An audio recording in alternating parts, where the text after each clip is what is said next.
Traditional Chinese herbal medicine processing refers to the various methods used to prepare herbal materials, with the aim of enhancing their medicinal effect, reducing toxicity, and facilitating storage and usage. It is a traditional pharmaceuticals technique for preparing medicinal slices and an essential part of TCM. Generally, it can be divided into 5 categories. Preliminary processing.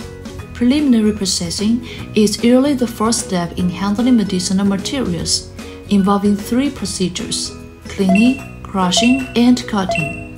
Cleaning involves using different methods to remove dirt, impurities, and non-medicinal parts to ensure the herbs are clean and pure.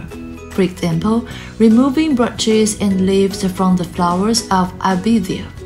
Then, the herbs are ready for crushing to facilitate the extraction and utilization of their active ingredients. For instance, fritillary bulbs are crushed to aid in decoction. Some other herbal ingredients should be processed into suitable sizes or shapes through cutting. For example, betel nuts should be made into thin slices and porous small chunks. Water processing. Water processing refers to preparing herbs using water or other liquid auxiliaries. Washing involves placing herbs in a large pool filled with water or running water, repeatedly changing the water to remove impurities, saltiness, and fishy odors. For example, seaweed is washed to remove salt. Soaking is when herbs are placed in clean water or medicinal liquid, allowing them to absorb moisture and soften. For example, Penelia can be soaked in alum water. When the herbs are properly softened, they might then be wrapped with wet materials, allowing moisture to slowly penetrate into the herb, ensuring uniform internal and external moisture for easier slicing. This is called moistening. For some herbs that should not be soaked in water but still need moisture, a method called spraying is used, where water or liquid is sprayed onto the herb to moisten it.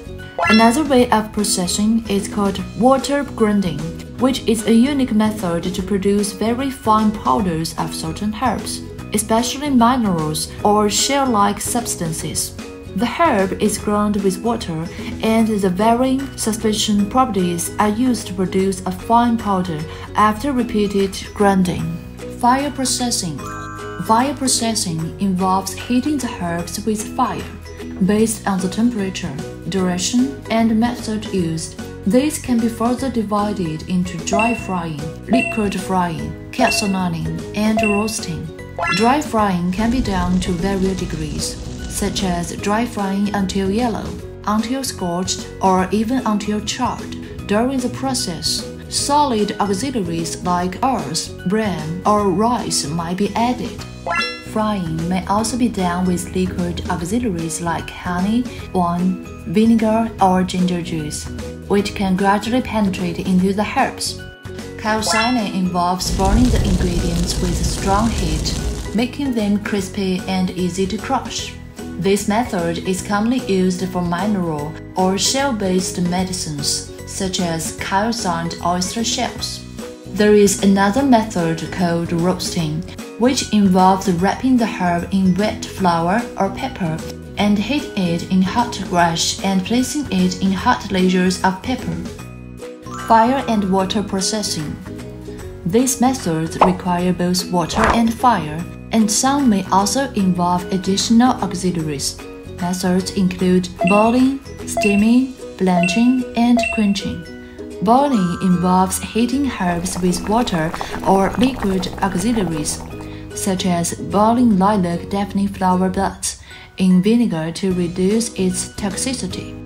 Steaming is when herbs are steamed with water vapor or other added ingredients, such as steaming corners with alcohol.